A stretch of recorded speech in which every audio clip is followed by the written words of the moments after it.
اعوذ باللہ من الشیطان الرجیم، بسم اللہ الرحمن الرحیم۔ معزز سامعین کرام، السلام علیکم۔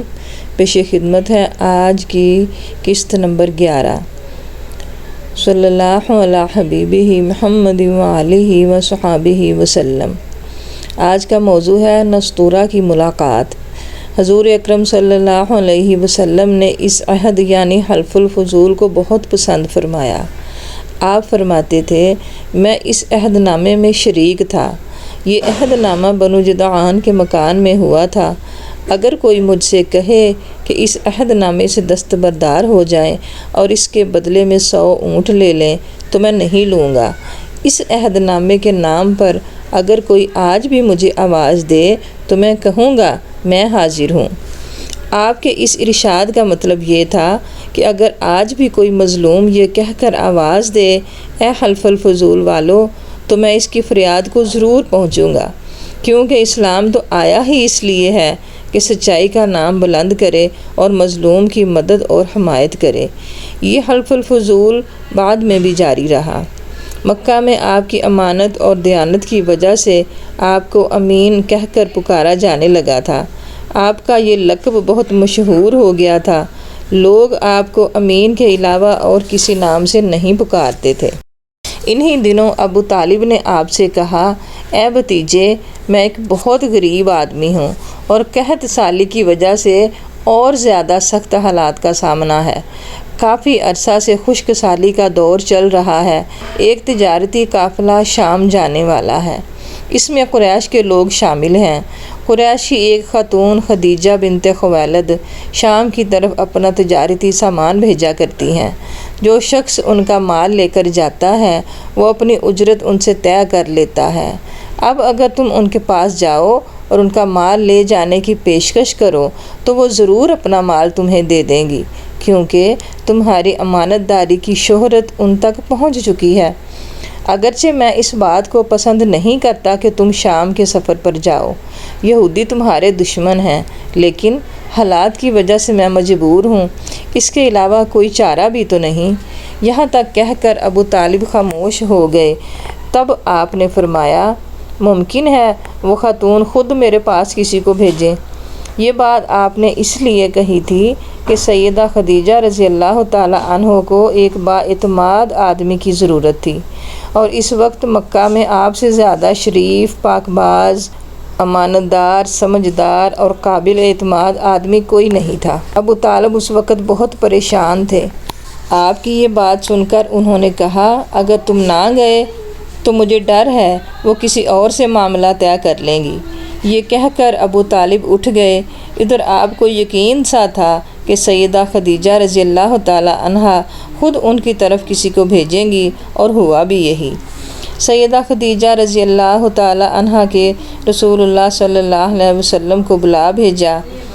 پھر آپ سے کہا، میں نے آپ کی سچائی، امانت داری اور نیک اخلاق کے بارے میں سنا ہے، اور اسی وجہ سے میں نے آپ کو بلوایا ہے۔ جو معاوضہ آپ کی قوم کے دوسرے آدمیوں کو دیتی ہوں، آپ کو ان سے 2 گنا دوں گی۔ آپ نے ان کی بات منظور فرما لی۔ پھر آپ اپنے چچا ابو طالب سے ملے، انہیں یہ بات بتائی۔ ابو طالب سن کر بولے، یہ روزی اللہ تعالیٰ نے تمہارے لیے پیدا فرمائی ہے۔ اس کے بعد آپ سیدہ خدیجہ رضی اللہ تعالی عنہا کا سامان تجارت لے کر شام کی طرف روانہ ہوئے۔ سیدہ خدیجہ رضی اللہ تعالی عنہا کے غلام میسرہ آپ کے ساتھ تھے۔ روانگی کے وقت حضرت خدیجہ رضی اللہ تعالی عنہا نے میسرہ سے کہا، کسی معاملے میں ان کی نافرمانی نہ کرنا، جو یہ کہیں وہی کرنا، ان کی رائے سے اختلاف نہ کرنا۔ آپ کے سب چچاؤں نے قافلے والوں سے آپ کی خبر گیری رکھنے کی درخواست کی۔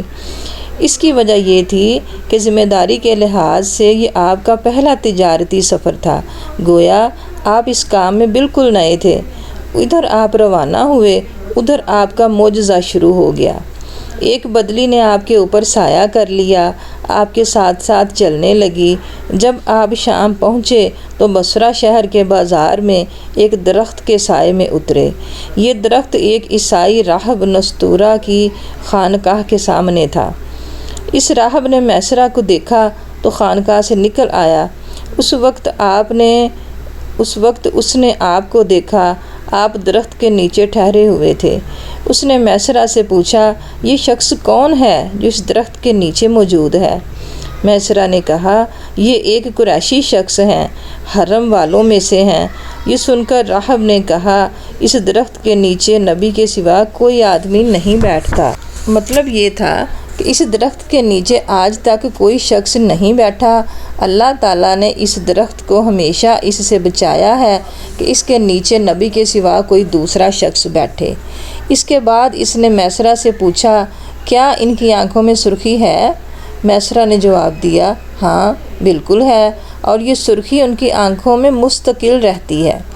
اب نستورہ نے کہا، یہ وہی ہیں۔ میسرہ نے حیران ہو کر اس کی طرف دیکھا اور بولے، کیا مطلب یہ وہی ہیں؟ کون وہی؟ یہ آخری پیغمبر ہیں۔ کاش میں وہ زمانہ پا سکتا جب انہیں ظہور کا حکم ملے گا، یعنی جب انہیں نبوت ملے گی۔ اس کے بعد وہ چپکے سے آپ کے پاس پہنچا۔ پہلے تو اس نے آپ کے سر کو بوسہ دیا، پھر آپ کے قدموں کو بوسہ دیا اور بولا، میں آپ پر ایمان لاتا ہوں اور گواہی دیتا ہوں کہ آپ وہی ہیں جن کا ذکر اللہ تعالیٰ نے تورات میں فرمایا ہے۔ اس کے بعد نستورہ نے کہا، اے محمد، میں نے آپ میں وہ تمام نشانیاں دیکھ لی ہیں جو پرانی کتابوں میں آپ کی نبوت کی علامتوں کے طور پر درج ہیں۔ صرف ایک نشانی باقی ہے، اس لیے آپ ذرا اپنے کندھے سے کپڑا ہٹائیں۔ آپ نے اپنے شانہ مبارک سے کپڑا ہٹا دیا۔ تب نستورہ نے وہاں مہر نبوت کو جگمگاتے دیکھا۔ وہ فوراً مہر نبوت کو چومنے کے لیے جھک گیا، پھر بولا، میں گواہی دیتا ہوں کہ اللہ تعالیٰ کے سوا کوئی عبادت کے لائق نہیں، اور میں گواہی دیتا ہوں کہ آپ اللہ تعالیٰ کے پیغمبر ہیں۔ آپ کے بارے میں حضرت عیسیٰ ابن مریم علیہ السلام نے خوشخبری دی تھی اور انہوں نے کہا تھا، میرے بعد اس درخت کے نیچے کوئی نہیں بیٹھے گا سوائے اس پیغمبر کے جو امی یعنی کہ ان پڑھ، ہاشمی، عربی اور مکی یعنی کہ مکہ کے رہنے والے ہوں گے۔ قیامت میں حوض کوثر اور شفاعت والے ہوں گے۔ اس واقعے کے بعد نبی کریم صلی اللہ علیہ وسلم بصرہ کے بازار میں تشریف لے گئے۔ وہاں آپ نے وہ مال فروخت کیا جو ساتھ لائے تھے اور کچھ چیزیں خریدیں۔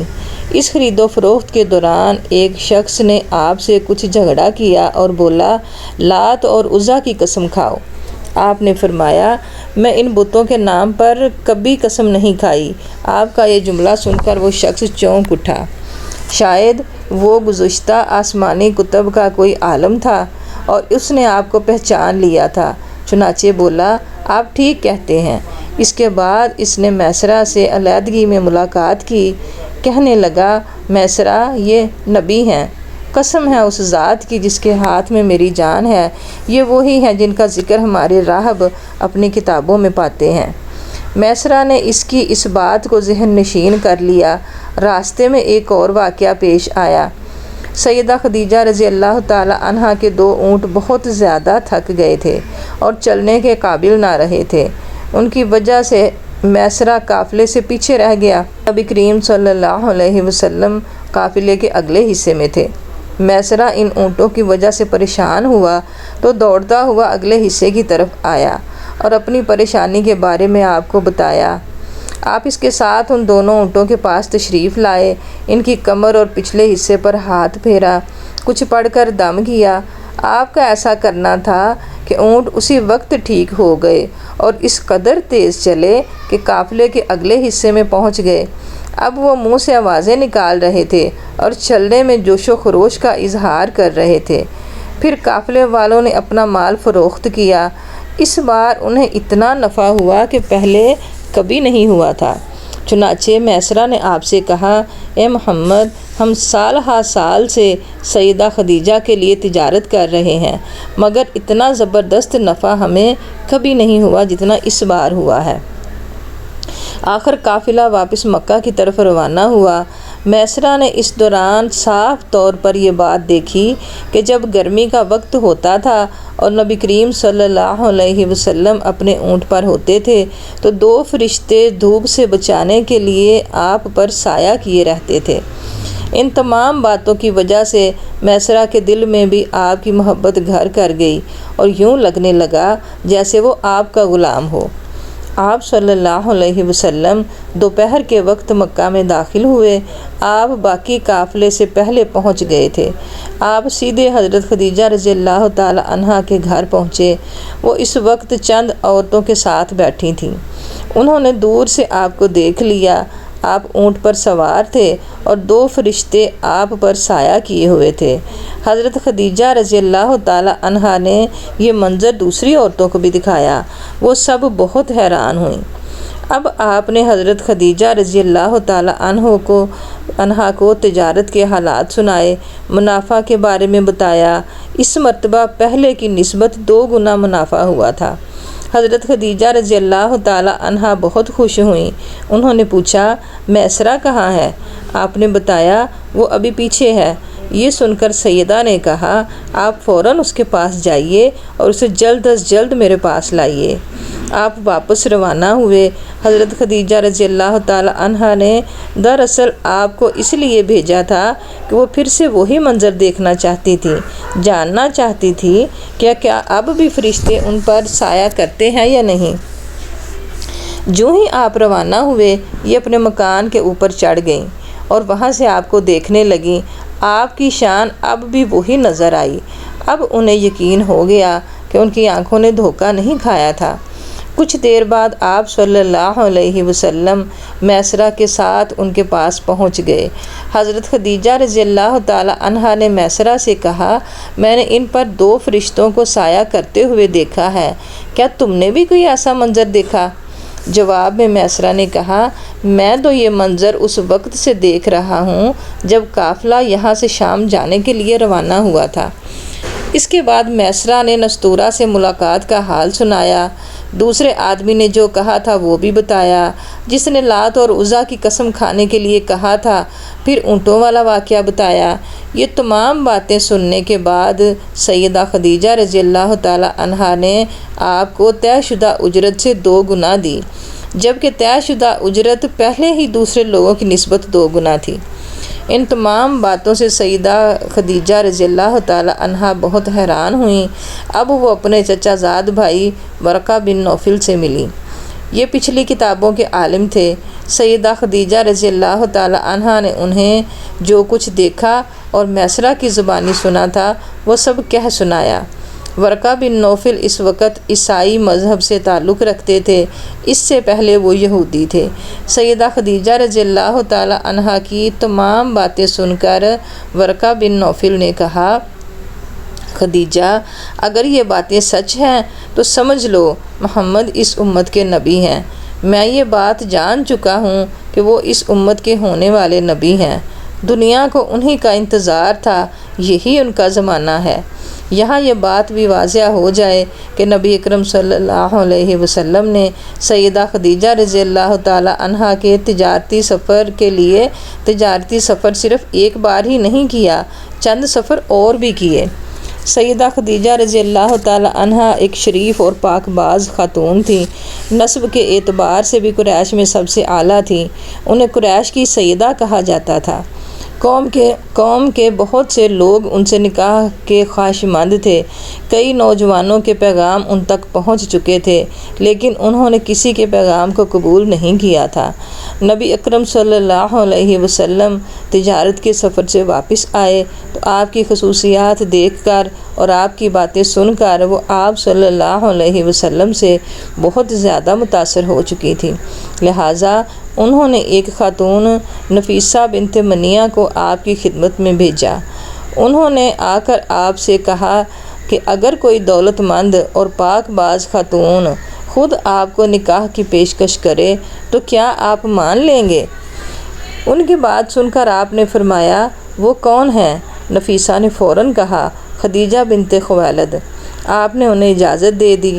نفیسہ بنت منیہ سیدہ خدیجہ رضی اللہ تعالی عنہا کے پاس آئیں، انہیں ساری بات بتائی۔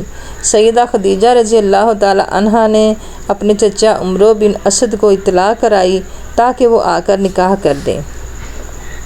سیدہ خدیجہ رضی اللہ تعالی عنہا کی اس سے پہلے 2 مرتبہ شادی ہو چکی تھی۔ ان کا پہلا نکاح عتیق ابن مائد سے ہوا تھا۔ ان سے ایک بیٹی ہندہ پیدا ہوئی تھی۔ عتیق کے فوت ہو جانے کے بعد سیدہ کا دوسرا نکاح ابو حالہ نامی شخص سے ہوا۔ ابو حالہ کی وفات کے بعد سیدہ خدیجہ رضی اللہ تعالی عنہا بیوگی کی زندگی گزار رہی تھیں کہ انہوں نے آپ صلی اللہ علیہ وسلم سے نکاح کا ارادہ کر لیا۔ اس وقت سیدہ کی عمر 40 سال کے لگ بھگ تھی۔ سیدہ خدیجہ رضی اللہ تعالی عنہا کے چچا عمرو بن اسد وہاں پہنچ گئے۔ ادھر نبی کریم صلی اللہ علیہ وسلم نے بھی اپنے چچاؤں کو لے کر پہنچ گئے۔ نکاح کس نے پڑھایا، اس بارے میں روایات مختلف ہیں۔ ایک روایت یہ ہے کہ یہ نکاح آپ کے چچا ابو طالب نے پڑھایا تھا۔ مہر کی رقم کے بارے میں بھی روایات مختلف ہیں۔ ایک روایت یہ ہے کہ مہر کی رقم 12 اوقیہ کے قریب تھی۔ دوسری روایت یہ ہے کہ آپ نے مہر میں 20 جوان اونٹنیاں دیں۔ نکاح کے بعد نبی کریم صلی اللہ علیہ وسلم نے ولیمے کی دعوت کھلائی اور اس دعوت میں آپ نے 1 یا 2 اونٹ ذبح کیے۔ آج کی ایپیسوڈ یہیں تک۔ اللہ تعالیٰ میرے اور آپ کے لیے آسانیاں پیدا کرے اور آپ کو اور مجھے آسانیاں تقسیم کرنے کی توفیق عطا فرمائے۔ ملتے ہیں اگلی ایپیسوڈ کے ساتھ۔ اللہ حافظ۔